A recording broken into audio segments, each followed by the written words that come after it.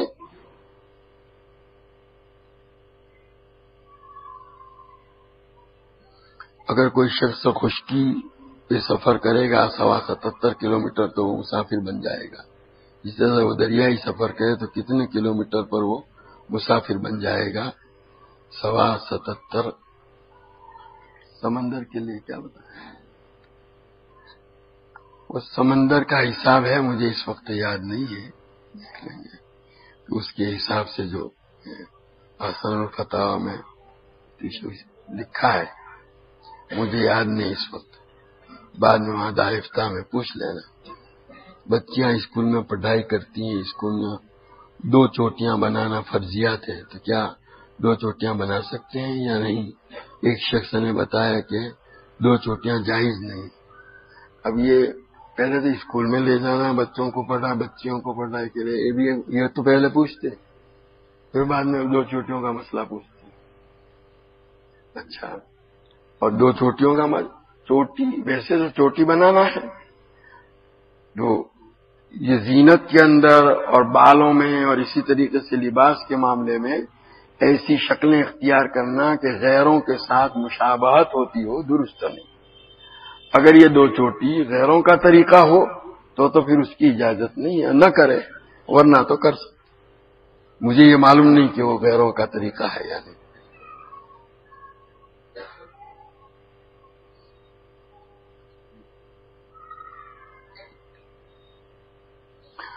جن کتابوں سے علم حاصل کیا جاتا ہے، چاہے وہ قرآن ہو یا ہدایہ وغیرہ، ایسی کتابوں کے رکھنے کے لیے مستقل الماری بنائی.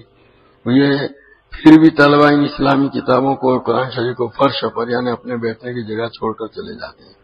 ایسا کرنے سے کیا علم حاصل ہو سکتا ہے؟ ذرا آپ حصول علم کے آداب پر روشنی ڈالیں. تو ان کے اساتذہ کو چاہیے کہ اس پر تنبیہ بھی کریں، اور یہ ظاہر ہے کہ یہ ان آداب کی رعایت نہیں کریں گے تو وہ علم سے محرومی کا ذریعہ بنتے ہیں. ہر چیز کا ادب ہے.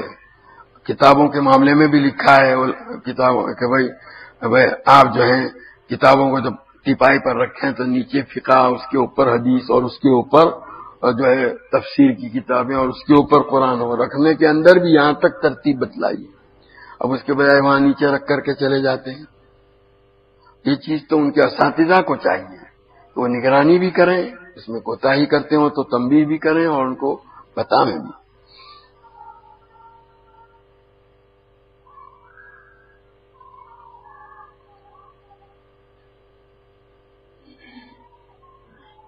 موبائل ٹیب کمپیوٹر وغیرہ میں اگر کوئی قرآن کی تلاوت یا نظم یا بیانات سنے تو ثواب ملے گا. بھائی گانا سنے تو گناہ ہوگا یا نہیں؟ بیان سننے پر ثواب بھی ملے گا. وہ اس کی مقدار اللہ بہتر جانے، باقی ایک نیکی کا کام تو ہے.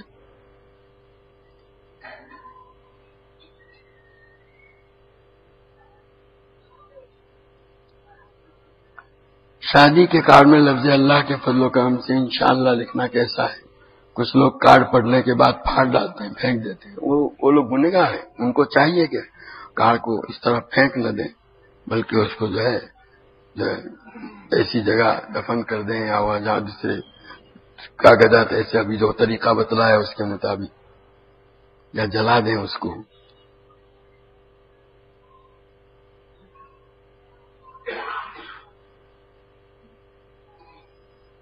مردے کی دفن کرنے کے بعد بعض لوگ قبر میں انگلی ناک سورہ بقرہ کا رکوع پڑھتے ہیں، کیا یہ صحیح ہے؟ تو سورہ بقرہ کا جو ابتدائی آیت ہے الف لام میم سے لے کر هم المفلحون تک سراہ نے اور آمن رسول سے لے کر اخیر تک پائنتی پر پڑھے جائیں گے، وہ تو ہے، ابن عمر کی روایت ہے۔ اور انگلی تو فتح محمودیہ میں حضرت مفتی صاحب نے لکھا ہے کہ یہ مشائخ کا معمول ہے، ویسے کسی حدیث میں نہیں۔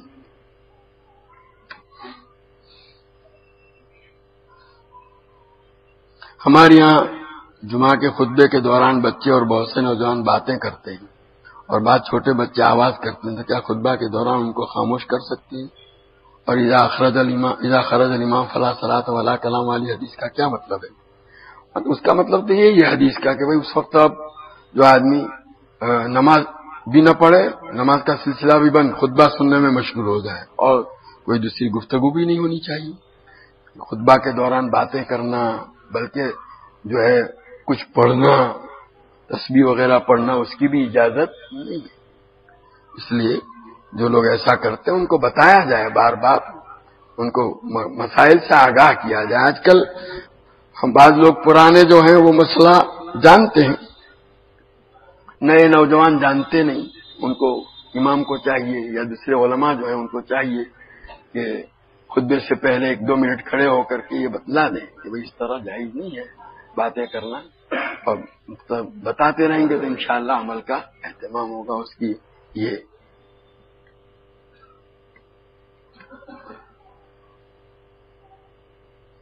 ایک مانس گاڑی پر ہونے، ایک مانس چالتا دے رہے ہو تو پہلا سلام کون کرے؟ وہ جو گاڑی والا ہے وہ سلام کرے گا پیدل چلنے والے کو۔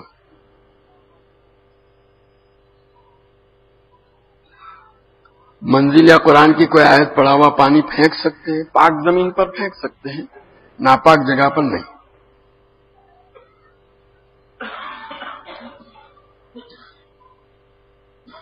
ہمارے پاس گھر میں یا صحن میں یا راستے میں پتنگ کٹ کر آتے ہیں تو اس کو پھاڑ سکتے ہیں یا کسی بچے کو دے سکتے ہیں؟ پھاڑ سکتے ہیں، پھاڑ دیا جائے۔ ایکو ساؤنڈ جمع پڑھگا پڑے سے تھے ماں اذان کے قرات پڑھوں کیوں سے، بہرحال اس میں اذان تو ہے، نماز کے لیے اس کو استعمال نہ کیا جائے۔ عام قرات اگر اس کی وجہ سے قرات میں کوئی فرق نہیں آتا ہے تو کوئی حرج نہیں، کر سکتے ہیں۔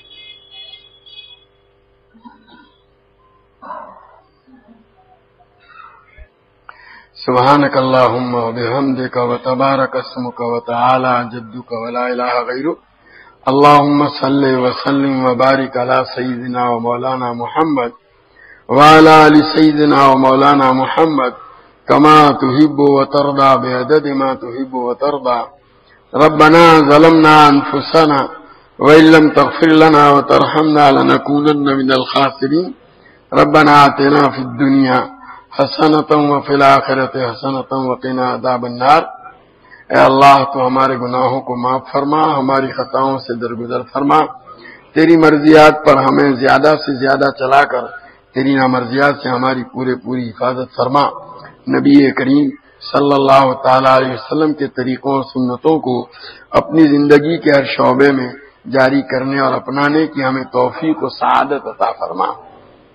ہمارے بیماروں کو صحت کاملہ عاجلہ مستمرہ عطا فرما، مقروضوں کے قرضوں کے ادائیگی کی شکلیں پیدا فرما، پریشان حالوں کی پریشانیوں کو دور فرما، حاجت مندوں کی حاجتیں پوری فرما، قید و بند میں محبوسوں کو رہائی نصیب فرما، مقدمات میں محفوظوں کو بری فرما، جو جس مصیبت میں گرفتار ہے اے اللہ اس سے نجات عطا فرما۔ حضور پاک صلی اللہ تعالی علیہ وسلم نے جتنی خیر اور بلائی تجھ سے مانگی ہمیں اور پوری امت کو عطا فرما، جن شرور اور برائیوں سے پناہ چاہی اس سے ہماری اور پوری امت کی حفاظت فرما۔ اے اللہ یہاں موجود تیرے تمام بندوں کی جائز اور نیک مرادیں پوری فرما۔ ربنا تقبل منا انک انت السمیع العلیم وتب علینا انک انت التواب الرحیم۔